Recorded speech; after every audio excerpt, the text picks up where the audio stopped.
안녕하세요, 왓치리입니다. 오늘은 저번 율리스 나르딘 프릭 X에 이은 드림워치를 찾아서 그 두 번째 편으로 돌아왔습니다. 전부터 꼭 한번 다루고 싶었던 제가 너무나도 애정하는 시계입니다. 제가 가지고 있는 시계를 모두 포기하고서라도 가지고 싶었던 시계, 그런 시계였습니다. 바로 폴 주른의 크로노미터 블루입니다.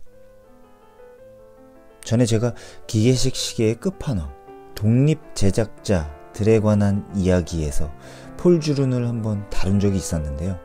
거기에서 잠시 등장했었죠. 1991년 34세의 나이에 아치 소속으로 뚜르비용 수브랑을 손수 만들어서 바젤페어에 출품하기도 했고요. 1999년에는 결국 자신의 브랜드를 론칭한 이후에 개성있는 디자인과 믿겨지지 않는 퀄리티로 많은 시계 매니아들에게 알려지기 시작했습니다. 그럼에도 독립 제작자 신분 때문인지 아는 사람만 아는 그런 브랜드였습니다. 제가 한 5년 전인가요? 6년 전인가? 그때 이 시계를 드리려고 엄청난 고민을 한 적이 있었습니다. 당시엔 좀 과분한 시계였죠. 아마 당시 제가 가지고 있는 시계들을 다 처분하면 살 수 있을까 말까 한 시계였습니다. 2009년에 엔트리 레벨로 공식 론칭한 이후에 2010년대 중반까지도 줄곧 $20,000 아래의 MSRP를 유지하고 있었고요. 이게 아마 19,900 몇 달러 뭐 이랬을 겁니다. 아니 근데 이게 엔트리 레벨이었다고? 어쨌든 그렇다면 당시 단순 환율 계산으로 약 한 2,500만원? 한국에 들어온다면 뭐 한 3,000만원 정도 할 만한 놈이었다는 셈인데요. 뭐 한국에 매장이 없다 보니 그나마 가까운 일본 부티크 매장에서 신품을 구매하거나 국내에서 중고 매물을 찾을 수밖에 없는 그런 상황이었죠. 국내에 폴 주른을 당시에 소장하신 분이 몇 분 계셨습니다. 근데 2003년? 한 20년 전이죠. 이미 그때 전 세계 최초로 이런 독립 제작자의 부티크 매장을 가지고 있었다는, 일본이라는 나라는 과연. 네. 어쨌든 어느 날 제가 활동하던 국내 시계 커뮤니티에 2,000만원 정도의 이 시계 매물이 올라옵니다. 정말 많은 고민을 했었던 기억이 아직도 생생합니다. 근데 결국 못 샀죠.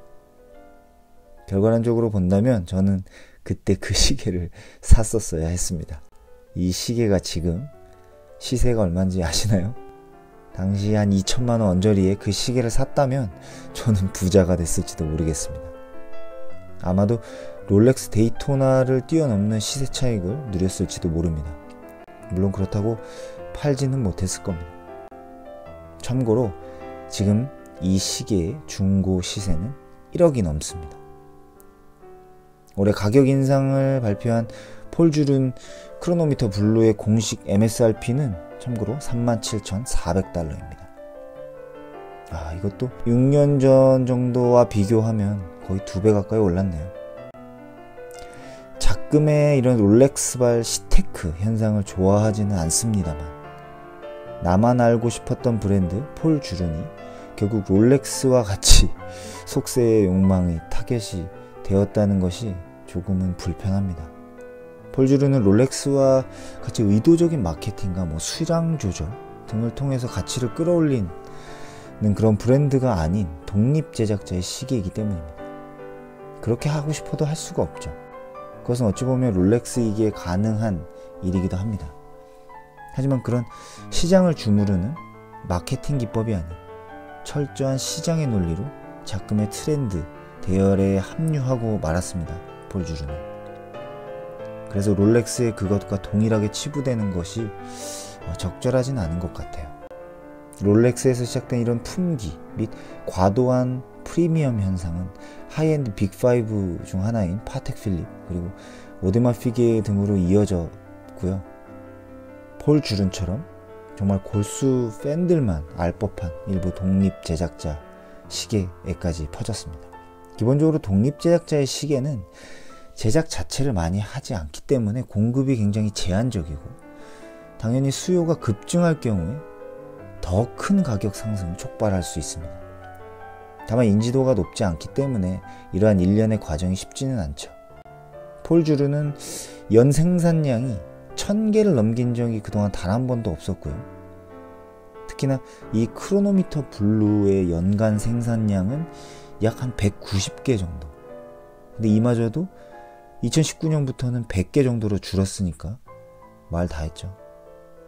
그간 스위스 제네바 시계 그랑프리의 그 영예의 어떤 대상격인 에기우도르를 역사상 유일하게 3번 이상 수상하면서 인지도가 급상승한 것도 한몫을 했다고 저는 생각합니다. 서론이 길었습니다. 시계 속으로 한번 들어가 보시겠습니다. 먼저 스펙 한번 보시죠.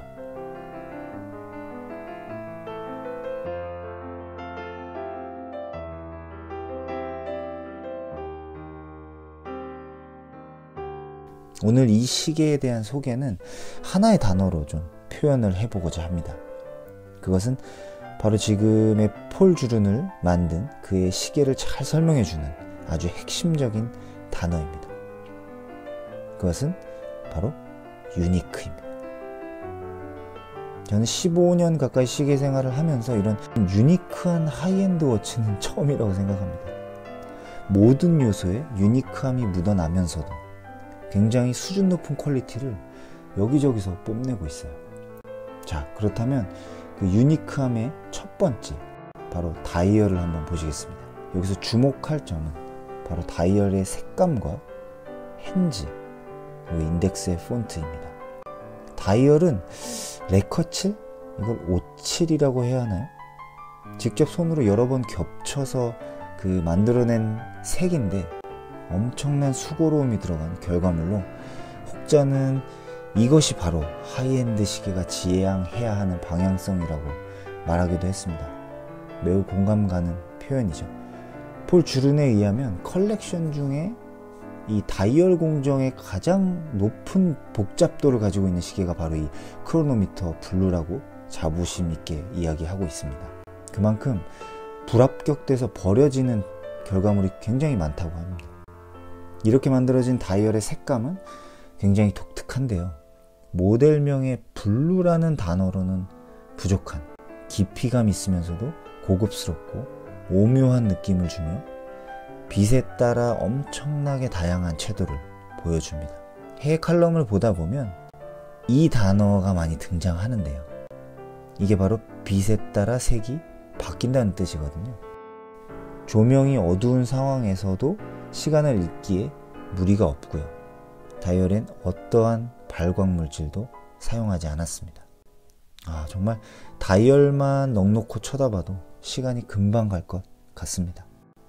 그 외에도 주른의 전매 특허, 물방울 핸즈, 그리고 이 범상치 않은 아라비아 인덱스의 폰트, 서브 다이얼의 위치 등 정말 그동안 우리가 봐왔던 루틴들과는 꽤 다른 결과물입니다. 이런 것들 하나하나에 폴 주른의 가치관을 심어 놓았다는 것, 정말 대단한 작품, 마스터피스라 감히 칭하고 싶습니다.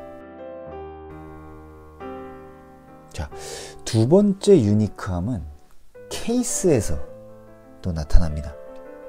색상은 스틸이 아닐까 싶은 색인데요. 자세히 보시면 약간은 잿빛의 느낌도 있습니다.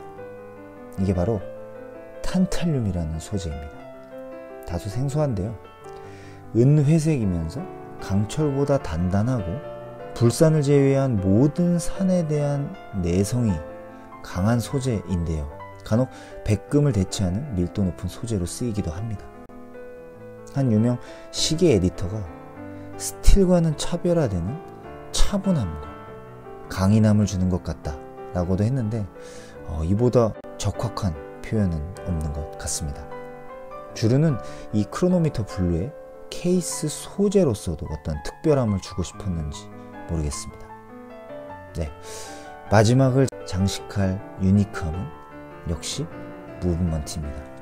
주른에서 자체 설계 그리고 제작한 무브먼트인 칼리버 1304의 스펙을 한번 보고 가시겠습니다.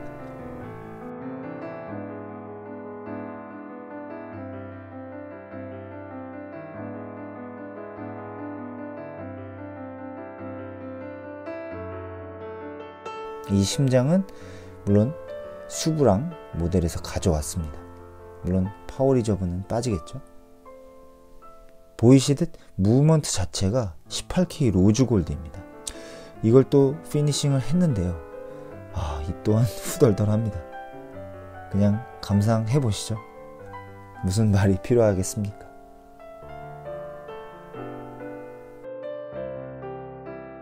정말 안 보이는 곳에까지 피니싱 및 코스메틱을 깔끔하게도 처리한 것을 보실 수가 있습니다. 공장에서 찍어내는 하이엔드 시계와 이렇게 오로지 수작업으로 탄생한 독립 제작자의 작품이 가진 가장 뚜렷한 차이점이라고 생각합니다. 브릿지 구조도 독특하죠.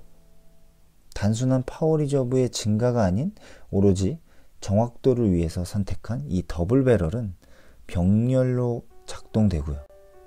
21,600Hz의 클래식한 이 저진동 설계는 단순히 골드로 화려함을 보여주려고 한 엔진이 아님을 입증해 줍니다. 하지만 이러한 점들은 서비스에 대한 불편함을 수반하게 될 것인데요. 독특한 형태의 나사도 한몫을 합니다.